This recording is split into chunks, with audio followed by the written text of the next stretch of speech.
Siinä muutama peukalosääntö on, josta ei pidä rivetä mihinkään.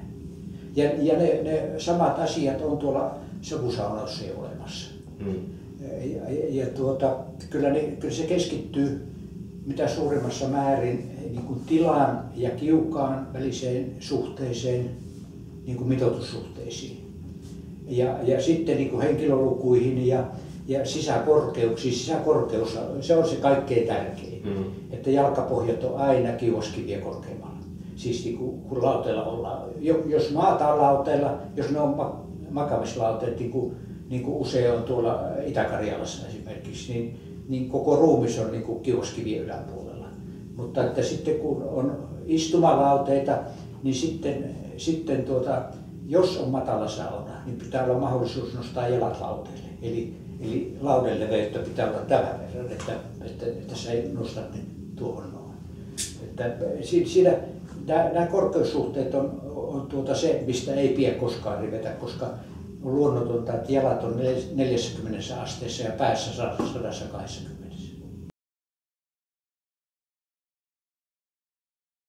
Ja pitää olla numero 1, saunan pitää olla hyvää. Siis se pitää olla niin kuin teknisesti hyvää, mitoituksellisesti hyvää.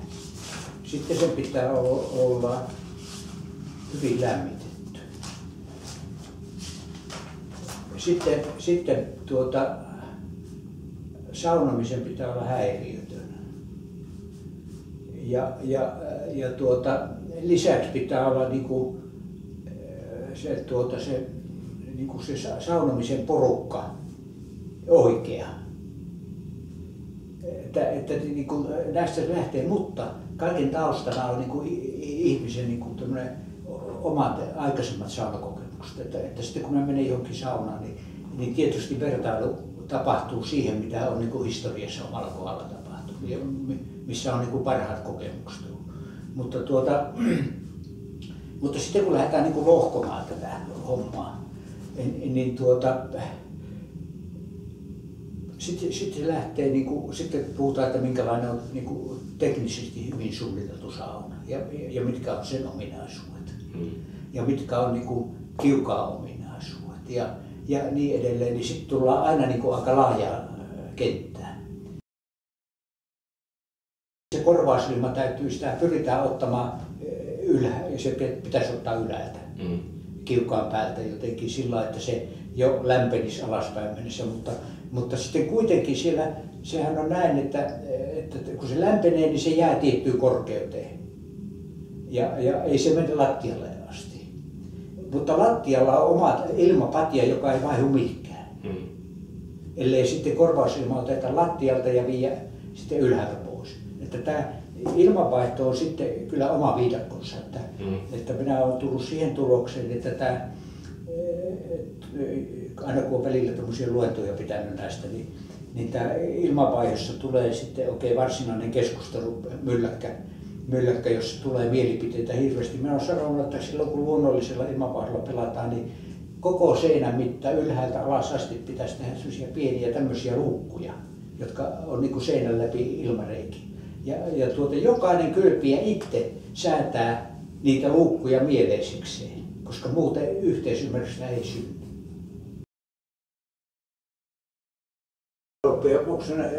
Ne parhaiten toimii kuivaushuoneena, pyykin kuivaushuoneena nämä pienet niin kerrostaloasuntojen saunat on se ylempä. Että siinä tämä laatupuoli ja ennen kaikkea sitten se, kun on sähkökiukaalla ja se on niin hirveän kuivia. Usein kun mä oon semmoiseen mennyt yksin sellaisessa jossain hotellitilanteessa tai muussa, jossa on niin sauna, niin mä kastelen seinät ja lauteet, niin sitten se löydyn laatu vähän niin kohenee sitten. Savusaunassa se on semmoista niin kuin 3 metrin luokkaa, sitähän sitä ilmatilaa. Ja kyllä se sama sääntö niin kuin toimii myös ihan tavallisissa saunoissa, että semmoista 8-9 luokkaa tavallinenkin sauna. Sanotaan, kun tämmöinen pihasauna tai muu, tietysti kerrostalossa me tungetaan semmoisia 1,5 metriä kantissa oleviakin on parhaimmillaan nähnyt. Ei se enää ole sauna, se on vaan niin semmoinen grilli, ihmisgrilli tavallaan. Kyllähän se, niin kuin se kaikkein vanhin malli, sanotaan näin, että vanhinta savusaunakerrostumaa, niin siellä on ollut semmoinen tilanne, että savolaistyyppisissä saunoissa on hyvin pystytty peseytymään, koska yksi kokonainen seinä on pesupenkkiä pystytty, kun ne lauteet on tällä uumuotoisesti eikä peräseinällä.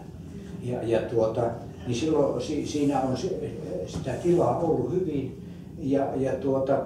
sitten on oikeastaan saunassa, että se varhasin vaihe on kuumilla kivillä ulkopuolelta tai kiukasta kuumia kiviä pistetty veteen, niin sillä lämmitetty vesi, mutta sen jälkeen tuli pata, joka upotettiin kiukaaseen. Pienempiä tai suurempia. Sanotaan näin, että 10 litraa kuumaa vettä, taas 3 litrasta 10 litraa kuumaa vettä henkeä kohti oli niin kuin käytössä tällä konstilla. Että usein jos pata oli pieni, niin siitä tuli vaan aika vähän.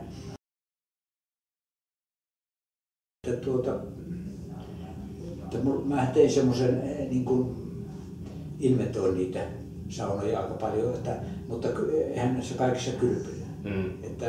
Mutta mä oon niin ne mitannut ja valokuvannut ja piirtänyt siellä tavalla, että niitä on 550.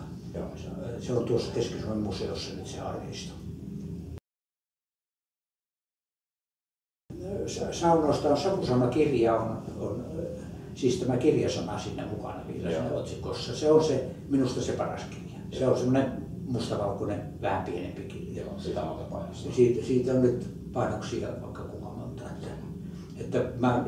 Aluksi mä tein sen sillai, se oli 30-sivuinen ensimmäinen painos omakustanteena ja sitten vielä toinenkin oli omakustanteena ja sitten mä sovin tuon Sarmelan kanssa sitten rakennusalan kustantajien kanssa sitten, että ne rupeaa sitä vetämään ja sitten mä täydensin sitä vielä, että se alkupään numerot, niin ne ei ole sitä mitä nyt se viimeinen, mutta siinä on niin kuin tämä savusaunojen niin kuin tämä, sanotaan näin, että se on semmoiset niin kuin, kun puhutaan savolaisesta saunasta, niin siinä on sitten semmoinen niin kuin analyysi siitä ja johtopäätökset, että semmoinen niin kuin vedetty yhteen ne savolaisen saunan ominaisuudet sitten niin kuin 9 kappaleiksi. Että savolainen sauna kun otetaan, niin joku paikkahan siinä on vähän toisella lailla kuin toillinen sauna löytyy, mutta periaatteet on mukana. Sitten on savusauna ja sitten original Finnish sauna, se on käännetty englanniksi myös sama.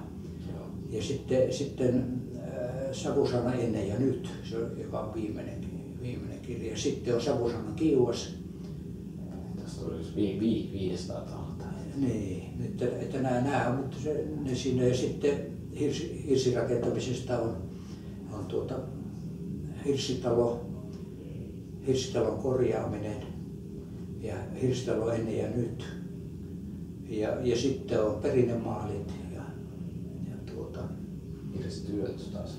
Ne on hirsityöt. Joo, se on se opetushallitukselle tehty kirja, että ainakin nämä. Siis tämä hengittävyys, niin se on nyt ihan, siis se ei tarkoita hirsitalossa esimerkiksi ilmankulkua, kun hirren läpi ei mene ilma. Käytännössä taas menee, mutta erittäin huonosti. Tietyt kaasut, jotkut kaasut menee, mutta ilma ei yleensä lähes ollenkaan. Se hengittävyys on sitä, että jos sisäkosteus on korkea, niin seinät imee kosteutta, ne pinnat, hirsipinta. Ja sitten kun tilanne kuivaa sisällä, niin se luovuttaa se kosteus pois. Se on se, niin se hengittävyys. Ja sitten ilmavaihto on ihan oma juttu, miten ilma vaihtaa. Mutta näkisitkö sillä, että olisiko sillä, jos me kuvitellaan muuten niin eristävyydeltään samanlainen massiivi hirsiseinä ja sitten toisaalta tällainen kevytrakenteinen eristetty ja paneeloitu seinä, niin olisiko näissä eroa sen löydykokemuksen kannalta? Jos sanotaan, että mulla olisi vaikka tämä ulkosauna olisi vaihtoehtoisesti niin kuin kyllä se voisi se ero olla enemmän tällä tunnepuolella sitten. Että joku, joka on niin ikänsä hirsisaunossa kylpenyt ja lapsena ja muuta, niin se voi tuntea olonsa kotoisaksi siellä. Nykyaikana, kun on vielä erittäin ouita nämä paneelitkin.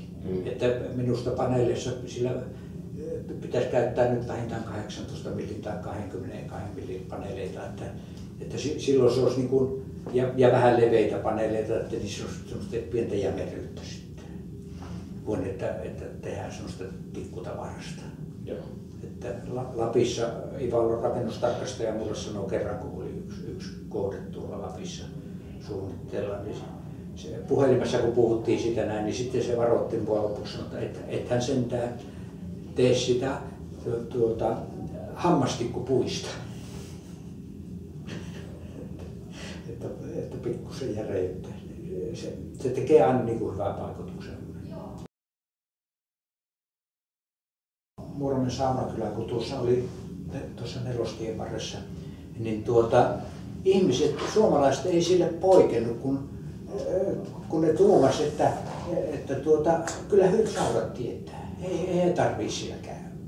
Vaikka siellä on kuitenkin niin kuin hyvin erityyppisiä saunoja, ihan uskomattomia verrattuna siihen, mitä ihmiset on kokenut. Että sillä tavalla niin se koetaan niin arkipäiväisenä täällä. Ja mediakaan ei julkaise muuta kuin semmoisia saunoja, sitten, joita vetää mönkien perässä tai tehdään lastenpaunuun tai siis niin kuin mitä tahansa tämmöistä hömpötystä. Se pääkuvio on ollut niin kuin kaksinainen, että toinen on se, että matkailukeskukset ja matkailu- ja virkistyspaikat niin on halunnut niin kuin monipuolistaa palvelujaan ja ottaneet savusaunan siihen mukaan, joka on pitänyt kutinsa. Kyllä esimerkiksi Kiilopäällä oli muutama vuosi sitten vain yksi päivä viikossa, jolloin oli savusauna lämmitettynä. Nyt lämmitetään 3 päivänä, kun kysyntä on jatkuvasti kasvussa. Että se niin kuin näissä paikoissa se niin kuin pitää kutinsa kyllä. Ja toinen on sitten se, että kesämökeille kakkossaunaksi. Kyllä tämä keskustelu, niin me on tullut siihen tulokseen, että vaikea on kaikennäköisiä asioita yleistää suomalaisen saunan osalta. Kyllä se niin monisärmäinen niin kuin asia on ja oikeastaan se kiteytyy aina sitten niin kuin jonkun saunaprojektin yhteydessä sitten toella, että mitä elementtejä sitten mukaan otetaan ja mitkä on niin kuin tähän sopivia. Joo. Kuin että jollekin joku puhelimessa kysyisi multa, että minkälainen on savusauna. Niin ei siitä vastaamisesta tule. Vähän niin kuin varovaisemmaksi tässä, että milloin on oikeassa ja milloin ei ole ihan oikeassa. Ja tämä on niin suuri möhkäinen. Joo. Kaikissa savusaunoissa, mitä mä oon suunnitellut, niin minä olen itse sitten työmaalla ottanut moottorisahan ja tehnyt haltijan.